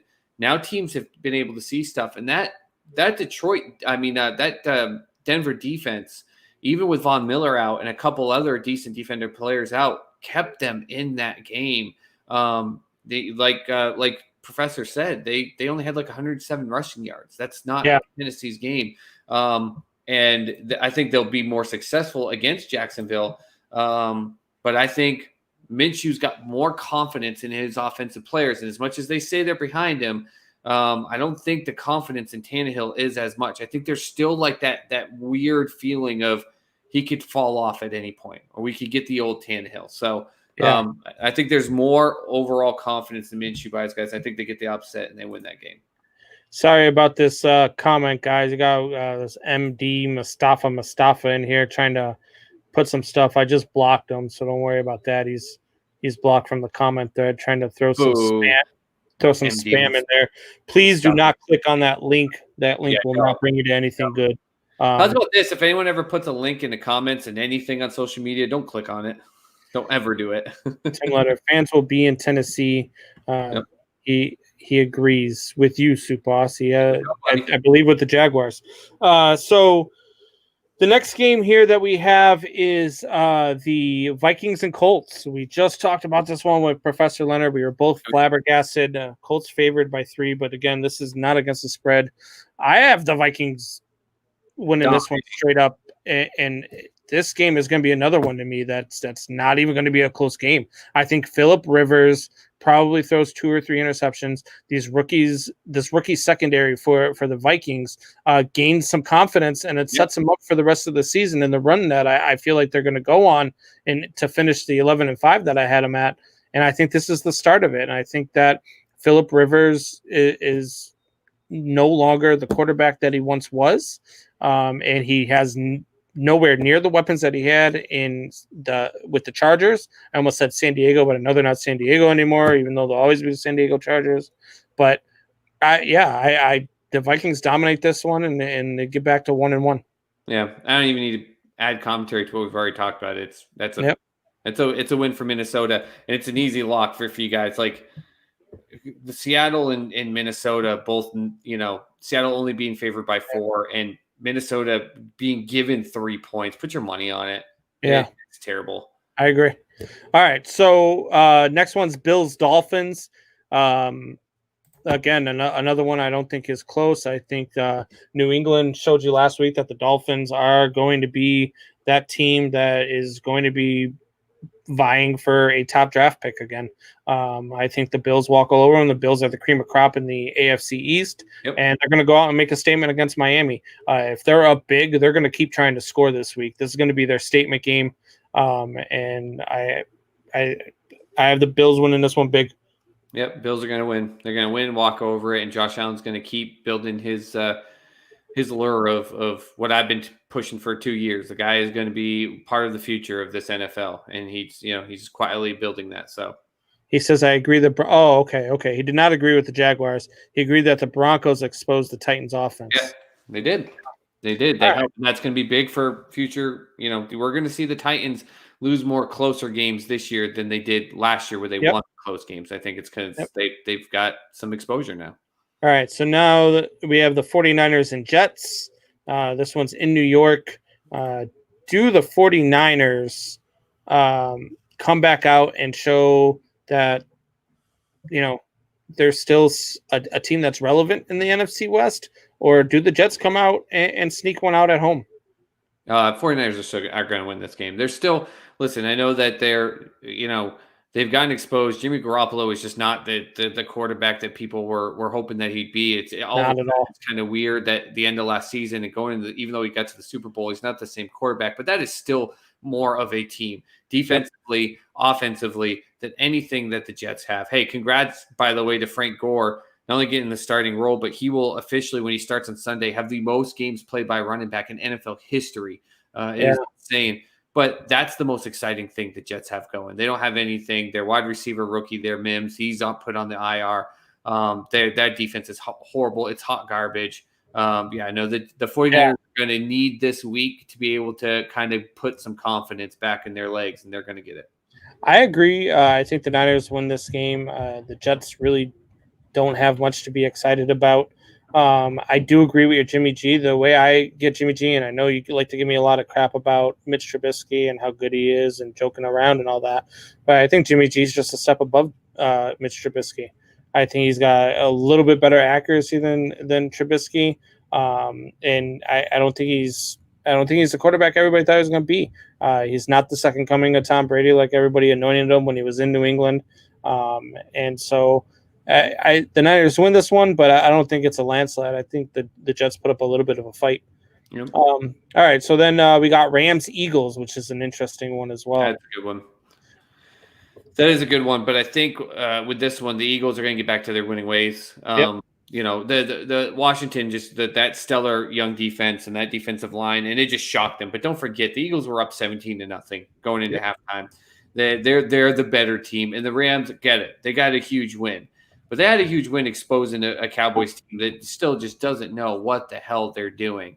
And the Rams are also lucky that the Cowboys decided they weren't going to kick a field goal when they should have, and everything that went with that. And let's be honest, I know it was. You don't put yourself in that position if you're the Cowboys, but Ramsey completely sold a pass interference. Like that was still a Dak Prescott completion. So I don't think the Rams are, I think they're better in a way than people thought. A lot of people thought they were going to be like a 2-14 team. I don't think that's the case, but the Eagles are a better team. I think that the Eagles lost to a Washington team that had a huge chip on their shoulder and wanted to show that. In a way, I think that they are playing in spite of Daniel Snyder to try to say, hey, look, we know what's going on with the team. We know what's going on with the organization. But look, we're still NFL players. We still have, they're playing for themselves and they're playing for that coach. Yeah, absolutely. Absolutely. So I think that the Eagles will come back out and show in Philadelphia why that they're going to go out and win the NFC East, and they'll go out and get back to their winning ways, and both teams will leave 1-1 as the Eagles will get the win there. Then we got Broncos Steelers. We already talked about this game in the picks. I have the Steelers winning this one, and I don't think it's a close game. I give the 7.5 points, but the Steelers are going to win this one straight up, and they are going to dominate the Broncos. And I know you agree with that, Soup Boss. Yep, Steelers by 10. So then we have the Panthers and Buccaneers. This is another good one, I think. I think that this is a game for me that will really define whether or not I was wrong or right about Tampa Bay. I think Tampa Bay, I have them as the number 1 seed in the NFC heading in, and I have them winning the Super Bowl. But this is a game that, for me, is a game that could be it's a game that if they lose, I don't think that they are what we thought that they were going to be, because they should win this one rather easily. They should. But if they don't, I don't know. Oh, there's going to be questions. There's going to be questions all over the place. So I have Tampa Bay winning this one. And I think Tom Brady just goes off. So I got the Buccaneers winning this one and winning this one big. Yeah, no, the Buccaneers are going to win this game because, even though they lost, people are forgetting that defensive line in the linebacker setup was just a beast against that New Orleans front, just as the New Orleans defense was too. And the Panthers' offensive line is not good. Teddy Bridgewater, they got him in there to manage the game, but it's hard to manage a game when you have 3 defenders in your face. Ask Carson Wentz. That's what happened in the second half. Tampa Bay is going to do that. It takes some pressure off of Brady, but Brady's going to come in there seething. Take it from me, a lifelong Pats fan. Brady is not thrilled with the way he lost that game. He's pissed about that pick 6 he threw because it's on him. And everyone talking about the Bruce Arians things and everything. Like, you telling me Bill Belichick wasn't – that's part of the reason he ended up leaving, but that was after 20 years. Bill Belichick ripped him apart when he had bad games. Arians is going to do the same thing. Brady's going to come out on fire, and it's going to be just fine. They do still have Christian McCaffrey over there in Carolina, but just to show you how bad their line was, he had 23 carries. He only had 96 yards. Yeah. If you have a better offensive line, Christian McCaffrey on 23 carries should easily be over 115, 120. Oh, yeah. Next game we have here is Washington and Arizona. I took this one in the spread, but I do not take this one with Washington straight up. I take the Cardinals straight up in this one. They win a close one. They win by 3 or 4. So I take the Cardinals straight up here. Yeah, Cardinals are going to win straight up. It's going to still be a good building game Yeah, for it's gonna be Washington. a great game. The young team can say, okay, listen, we lost that game, but we held true to one of the rising teams in the NFL. But I mean, I told you it. I've been beating that drum over and over, and DeAndre Hopkins he's just too damn good. And now he gives the ability for Fitzgerald to run smaller, undersized routes, and the Washington will help. It'll keep some energy and it'll show some life in that team.